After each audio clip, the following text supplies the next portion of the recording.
when he turned 2, I noticed when the kids turned 2, he just didn't gain as much weight as Colin, wasn't eating as much as Colin, wasn't crawling. He was always behind Colin, but that wasn't an issue really at first, because not all twins are exactly alike. They're 2 different people, so we just thought, you know, he's maybe a little delayed. Well, his weight started to really go down, so we brought him to the emergency room at Children's, and they at first did a scope and looked at his stomach, because we thought something was wrong with his stomach, and because he wasn't eating, maybe he had a food issue, and nothing was wrong with his stomach. And then the next day they did an MRI, and they found like a kiwi-sized tumor in his brain. And my husband had a picture of Luke on his phone, of Luke wearing a diaper and a cape and a mask when he was like 2. Or this was before he was sick. And my husband just put that picture on his Facebook page after Luke got sick, and my sister blew it up, laminated it, put it on Luke's hospital room door, and said, "You're entering Super Luke's room," you know, like, and it just stuck. So we're like, okay, we're gonna get bracelets made, t-shirts made, because his doctor said, you know, with what Luke's diagnosis was with the NF and the tumor, that this is a marathon. This is not, this is gonna be a long journey. Our contact with First Steps recommended new receptions, which it worked out. I mean, it was perfect for us. We found Stephanie, and it helped with, especially with after Luke was diagnosed, everything just kind of went, he reversed, you know, everything. He was walking and talking before he was diagnosed. Well, then he was inpatient for so long that he stopped walking, stopped talking, stopped eating, you know.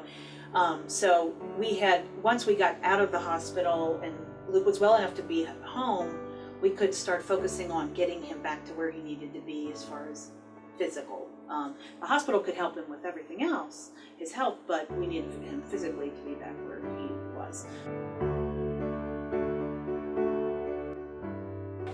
Once his feet got on there, Velcroed, good job. he did. He's, you know, she got him to ride this bike, but then he couldn't even steer. He'd just drive straight into a wall, or drive straight into me, or drive straight into her. But now he's so confident, and he stronger, that he can actually, you know, ride a tricycle. But it's huge for him because, you know, 7 months ago he just would sit on it and maybe use his feet to on the sidewalk. But now it's, you know, he wants to actually, he can pedal and keep up, you know, keep up somewhat with his brother, which again, that's all we really wanted.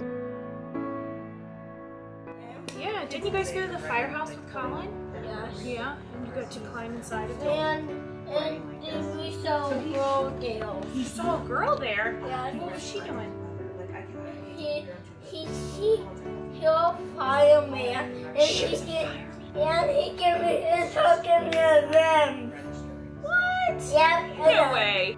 So Luke, what are you learning in school right now? Are you learning the letters, the numbers, learning how to write your name? What are you learning?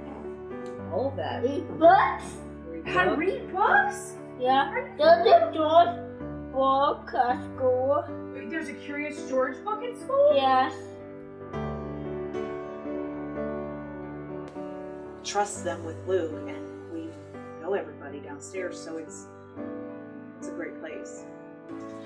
You know, I just can't reiterate enough about, you know, the feeling we get. Like, Luke loves Miss Gail downstairs. I mean, everybody that, and I don't know if it's just Luke or everybody that is treated like this, because when we walk in, people come out of offices and say hello to Luke. Even some of the adults in the adult center downstairs, they know who he is. They're like, "Hey, Luke," and he loves it. I mean, Sean comes out and says hello, and Marlena, I mean, and Christina, everybody comes out in here. They're just so nice, and I know they're here to help him.